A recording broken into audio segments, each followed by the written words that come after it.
తెలంగాణలోని హైదరాబాద్లో మన అవుట్స్కట్స్లో పటంచెరు దగ్గర, సంగారెడ్డి డిస్టిక్ పటంచెరు దగ్గర పాషా మైలారం అనే ప్లేస్లో సిగాచి ఇండస్ట్రీలో కెమికల్ రియాక్టర్ అయితే జూన్ 30వ తారీఖు రోజు 9:30 టు 10 o'clock టైంలో పేలి 143 మంది అయితే ఆచూకైతే కోల్పోయారు. అండ్ ఇప్పటి వరకు నిర్ధారించింది ఏంటిదంటే 36 మంది చనిపోయారని.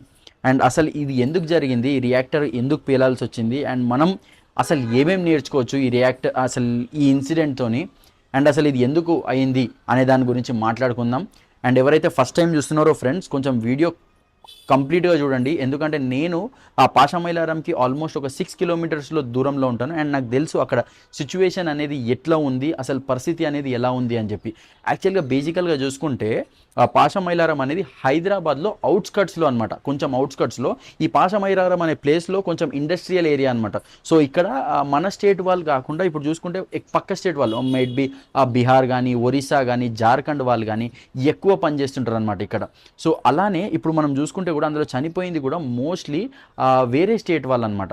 సో ఇక్కడ ఏంటిదంటే ఈ సిగాచి ఇండస్ట్రీ అనేది బేసికల్గా చెప్పాలంటే 1989లో, సో హెడ్ క్వార్టర్స్ అనేది 1989లోనే మన హైదరాబాద్లో స్థాపించారు అనమాట.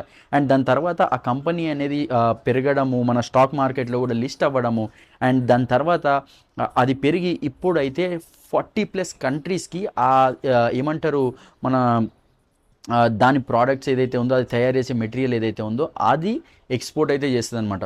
సో ఇక్కడ ఇంకా చాలా వేరే ప్లాంట్స్ కూడా ఉన్నాయి. సో ఆ రోజు జూన్ 30 తారీఖు రోజు ఏమైందంటే సడన్గా ఒక అల్లారం అనేది రేస్ చేయకుండా సడన్గా పేలింది. అండ్ సడన్గా పేలిపోయేసరికి అక్కడ ఉన్న ఆ బిల్డింగ్ ఏదైతే ఉందో కూలిపోతే, ఇప్పుడు అక్కడ బిల్డింగ్ ఉంది అని చెప్పినా కానీ ఎవరు నమ్మలేని పరిస్థితి అనమాట. అలా అయిందనమాట సిచ్యువేషన్. సో ఈ కంపెనీ ఏదైతే ఉందో, సో కొన్ని డిఫరెంట్ కెమికల్స్ని తయారు చేస్తుంది అనమాట. అందులో హార్మ్ఫుల్ కెమికల్ ఏదైతే ఉందో మైక్రో క్రిస్టలిన్ సెల్యులోస్.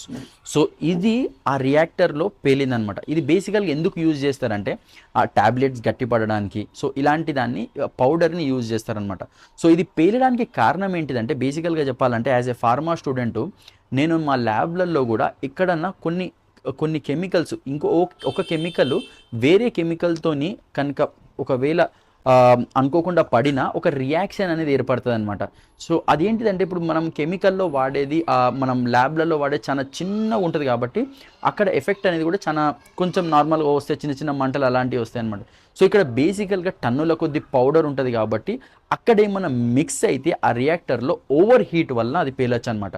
అండ్ ఇంకొకటి ఏంటిదంటే సిచ్యువేషన్, ఒకవేళ కనుక ఆ రియాక్టర్ కనుక చాలా పాత పడిపోవడము, అండ్ పాత పడిపోతే కొత్తది అమర్చకపోతే ఇది కూడా ఒక పేలడానికి ఒకటి కారణం అనమాట.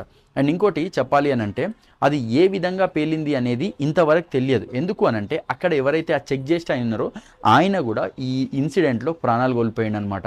అండ్ బేసికల్గా చెప్పాలంటే వాళ్ళ సన్ ఎవరైతే ఉన్నారో, అండ్ వాళ్ళ సన్ కూడా ఏం చెప్పాడంటే మా డాడీ ఇక్కడ 20 years నుండి వర్క్ చేస్తున్నాడు, ఎన్నోసార్లు కంప్లైంట్ ఇచ్చాడు సిగాచి ఇండస్ట్రీస్కి ఆ రియాక్టర్ పని చేయట్లేదు, ఆల్రెడీ ఆ సర్వీస్ అయిపోయిందని. కానీ వాళ్ళు సిగాచి ఇండస్ట్రీ వాళ్ళు అసలు పట్టించుకోకపోవడం, దాన్ని లెక్క చేయకపోవడం వలన ఈరోజు 143 మంది అయితే ఆచూకీ అయితే అందులో ఉండి ఆచూకీ అయితే కోల్పోయారనమాట. ఇంకా బేసికల్గా సిగాచి మేనేజర్ ఎవరైతే ఉన్నారో అదే టైంలో కిందికి వస్తే ఆయన ఏం చేసిందంటే ఆ పేలే శబ్దానికి ఎగిరిపోయి ఆయన కారు ముందే పడి చచ్చిపోయాడు అనమాట. అంటే ఎంత డేంజర్ ఉందో సిచ్యువేషన్ చూసుకోండి. అక్కడ చాలా మంది ఉన్నోళ్ళు కూడా ఏంటిదంటే ఒక్కసారి ఇట్లా బాంబు వేలినట్టు అయ్యింది, ఏం అర్థం కాని సిచ్యువేషన్లో ఉన్నారు. అండ్ అక్కడ ఎంత ఇప్పుడు మన ఏదైతే టీం ఉందో మన పోలీస్ వాళ్ళు కానీ, ఫైర్ టీం కానీ ఇప్పటికీ కూడా అంటే నిన్నటికి కూడా వాళ్ళకి చాలా కష్టమవుతుంది అనమాట. ఏ బిల్డింగ్ ఎక్కడ కూలిపోతుందో ఎవరిని ఐడెంటిఫై చేయలేక, అంటే అంత ఇప్పుడు వాళ్ళ చుట్టాల శాంపుల్స్ తీసుకొని డిఎన్ఏ టెస్టులు చేస్తున్నారు అనమాట. అంతగా కాలిపోయారు లోపల ఉన్న వాళ్ళు. అండ్ ఇక్కడ ఇది ఎవరిది తప్పు అని అంటే పోలీస్ వాళ్ళు అయితే ఏం చేశారంటే ఇది ఏమని చేశారంటే పోలీస్ వాళ్ళు కేసు సిగాచి ఇండస్ట్రీ వాళ్ళ పైన పెట్టారనమాట. ఏంటిదంటే ఇది ఒక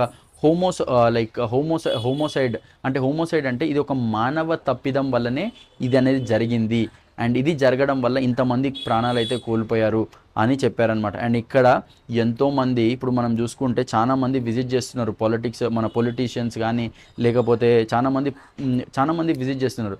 ఇక్కడ నాకు రేవంత్ రెడ్డి గారు కూడా వచ్చి ఒక చాలా మంచి మాట చెప్పిండు అనమాట. ఏమని చెప్పిండంటే సింపుల్గా ఫస్ట్ ఎవరైతే ఉన్నారో దెబ్బలు తాకినాయో వాళ్ళందరికీ హాస్పిటల్స్లో అడ్మిట్ చేసి ఇమీడియట్గా ఒక 50,000 వాళ్ళకి పంపండి ఫస్ట్. దాని తర్వాత ఎవరైతే చనిపోయారో వాళ్ళకు 1,00,000 వాళ్ళ ఏవైతే ఉన్నాయో వాళ్ళ సంస్కారాలు అవి చేయడానికి 1,00,000 అనేది అనౌన్స్ చేసేసి, అండ్ దాని తర్వాత ఎవరైతే చనిపోయారో వాళ్ళకు ₹1,00,00,000 అయితే ఎక్స్గ్రేషియా అనేది ప్రకటించండి అనమాట.